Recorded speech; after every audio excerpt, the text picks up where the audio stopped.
هسه والله يا اخي الموضوع ده نعمله له كروك عليه. سجمي كروكاري ده يعني شنو؟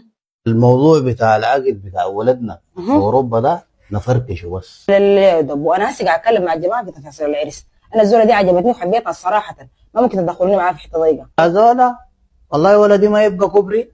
اه، قول قال لك منو؟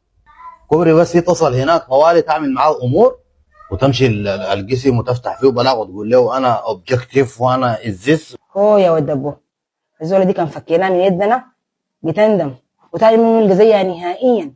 سماحه وجمال ورغي وتهذيب.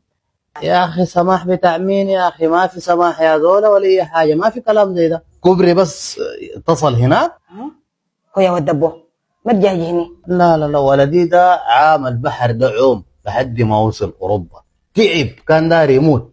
نقوم نرفع له واحده طرد كارغو نوصلها هناك وتقوم تمشي تفتح فيه بلاغ وتخليه ويخسر له 10,000 و15,000 دولار.